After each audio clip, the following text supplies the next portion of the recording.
आज आपण बनवणार आहोत हाय प्रोटीन मल्टीग्रेन अप्पे। एकदम स्पॉन्जी, मऊ, लुसलुशीत व खायला पण एकदम टेस्टी। त्याच्याचबरोबर आपण बनवणार आहोत कोथिंबीर, पुदिना व खोबऱ्याची चटपटीत अशी चटणी। तर चला आपण आता बनवायला सुरुवात करूया। इथं बघा, अप्पे बनवण्यासाठी मी 5 डाळी घेतलेल्या आहेत। हरभऱ्याची डाळ, उडदाची डाळ, हिरवे मूग, परत मसूरची डाळ आणि ही पिवळी मुगाची डाळ। तर आता ह्या 5 डाळीतनं पाणी घालून आहे ना, स्वच्छ 2 वेळा आपल्याला ह्या डाळी धुवून घ्यायच्या आहेत। स्वच्छ पाण्याने धुवून घ्यायच्या नंतर आपल्याला वाटीला थोडंसं कमी असं त्यात पाणी भरून ठेवायचं आहे। आणि ह्या डाळी आहेत ना, आपल्याला 5 तास भिजत ठेवायच्या आहेत। 5 तास भिजल्यानंतर आपल्याला आपण जे बॅटर बनवतो ना, ते बॅटर एकदम मस्त बनतं, हलकंसं बनतं, आपल्याला जास्त फेटून घ्यावं लागत नाही आणि आपले अप्पेसुद्धा एकदम स्पॉन्जी आणि मऊ लुसलुशीत असे होतात। तर बघा, आता 5 तास झालेले आहेत, डाळी एकदम छान टम्म फुगलेल्या आहेत। तुम्हाला जर कधी असा सकाळचा नाश्ता बनवायचा असेल ना, तर तुम्ही रात्री झोपायच्या आधी डाळी भिजत घालू शकता। कसं मी इथं 5 तास भिजवते, तुमच्या रात्रभर जर भिजल्या ना, तर एकदम छान मस्तच त्याचं बॅटर बनेल। तर बघा, आता आपण डाळी ह्या सगळं मिक्स करून घेऊया। तर बघा, मुलांना तर कडधान्य व डाळी खायला नकोच असतात। अशा प्रकारे कडधान्य व डाळी त्यांच्या पोटात गेल्या ना, तर एकदम छानच हे डाळीसुद्धा सगळ्या प्रोटीनयुक्त असतात। त्याच्यामुळं मुलांना ह्या ना त्या प्रकारे आपण खायला घालूच शकतो।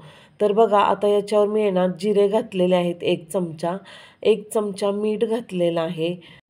आता मी इथं बघा 2 मिरच्या घेतलेल्या आहेत। तुमच्यात जर लहान मुलं खाणार असतील तर तुम्ही मिरच्या नाही घातल्या तरी चालेल।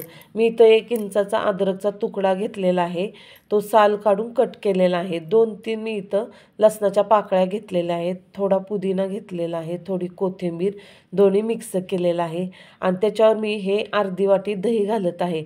दही घालताना लक्षात ठेवायचं, दही आपलं जास्त पण आंबट नको आहे। बघा, आता त्याच्यानंतर मी इथं अर्धी पाऊण वाटी बारीक रवा घातलेला आहे। रवा कसा आहे घातला आहे मी, बॅडिंगचं काम करतो रवा, त्यासाठी आपल्याला रवा घालायचा आहे। त्याच्यानंतर सगळं मिक्स करून बघा, मी मिक्सरला हे वाटण बनवलेलं आहे। एकदम मस्त सगळं बॅटर आपल्याला बनवून घ्यायचं आहे आणि बनवताना आपल्याला मिक्सरमध्ये एकदम थोडं थोडं पाणी घालायचं आहे। नंतर जर आपल्याला पाणी लागलं, घट्टसर असं वाटलं, तर त्याच्यात थोडं थोडं पाणी घालून आपल्याला फिरवून घ्यायचं आहे।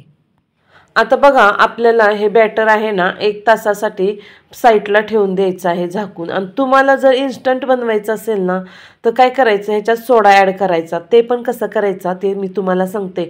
पहिल्यांदा आपल्याला पॅन गरम करत ठेवायचा आहे आणि त्याच्यानंतर सोडा त्याच्यात आपण ॲड करायचा आणि लगेचच बनवायला घ्यायचं, नाहीतर मग तुमचे हे अप्पे आहेत ना फुगणार नाहीत व्यवस्थित आणि मस्तपैकी फ्लपी असे होणार नाही आहेत। त्यासाठी आपल्याला अर्धा मिनिट आधी सोडा घालायचा आहे। मी तर काय आता इथं बॅटरमध्ये घातलेला नव्हता सोडा वगैरे, त्याच्यामुळं मी इथं अर्धा पाऊण तास ठेवलं तो पीठ। आता मी बनवायला घेतलेलं आहे। बनवायच्या आधी आहे ना, अप्पे पात्रात आपल्याला 2-2 थेंब तेल टाकायचं आहे, जास्त टाकायचं नाही।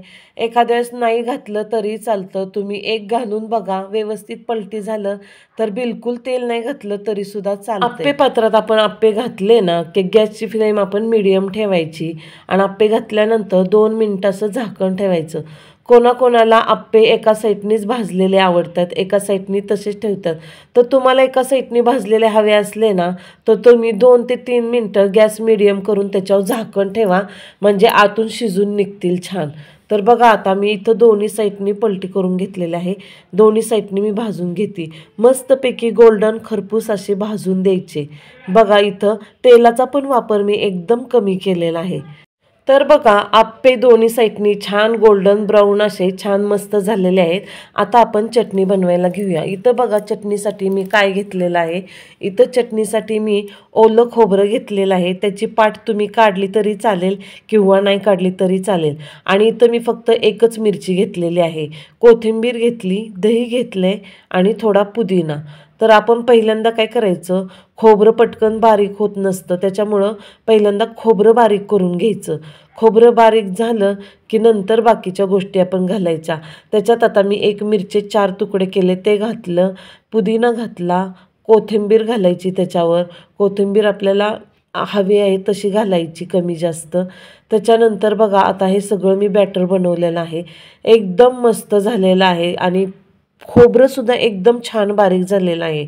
खोबरं कठीण असतं ना, त्याच्यामुळे ते बारीक होत नाही, म्हणून आपल्याला आधी बारीक करून घ्यायचं असतं. त्याच्यानंतर आपल्याला हे बारीक केल्यानंतर दही घालायचं आहे त्याच्यात. इथं मी 1 वाटी दही घातलेलं आहे छोटी. त्याच्यात थोडी साखर घातली, थोडं मीठ घातले आणि दही जास्त आंबट असू नये, दही मध्यमच असावं. जास्त आंबट असलं ना तर जास्त चव राहत नाही मग त्या चटणीत. आणि सगळे हे व्यवस्थित मिक्स करून घ्यायचं, म्हणजे साखर आणि मीठ आहे ना सगळं वितळलं जाईल. त्याच्यानंतर इथं फोडणी बनवली. इथं पळीत तेल गरम केलेलं आहे. त्याच्यात पहिल्यांदा मोहरी घातली. मोहरी छान तडतडली की त्याच्यात जिरे घातलेले आहेत आणि थोडा कढीपत्ता वरनं घातलेला आहे. आता ही फोडणी छान खमंग झालेली आहे. ती आपण आता या चटणीवर ओतली आहे आणि सगळी चटणी व्यवस्थित हलवून घ्यायची बघा. फोडणीचा पण सुगंध छान येतोय आणि चटणी तर एक नंबरच चटपटी झालेली आहे. तर बघा सगळं आपण हे व्यवस्थित मिक्स करून घ्यायचं. तर बघा मुलांच्या टिफिनसाठी सुद्धा हा एकदम योग्य पर्याय आहे. सर्व गुणांनी भरपूर अशा प्रोटीनयुक्त डाळी असतात. मुलांना डब्याला दिल्या तर ते सुद्धा मजेने खातील. जास्त तेल वगैरे काही नाही. एकदम मस्तपैकी हा उत्तम नाश्ता आहे. तुम्ही जर रात्री डाळी भिजवल्या तर फक्त काही तुम्हाला सकाळी मिक्सरला बारीक करून बनवायचं आहे. माझी रेसिपी आवडल्यास माझ्या चॅनलला लाईक व सबस्क्राईब करायला विसरू नका आणि सोबतच बेल आयकॉन बटनला प्रेस करायला विसरू नका, म्हणजे अशाच माझ्या नवनवीन रेसिपी तुम्हाला पाहायला भेटतील.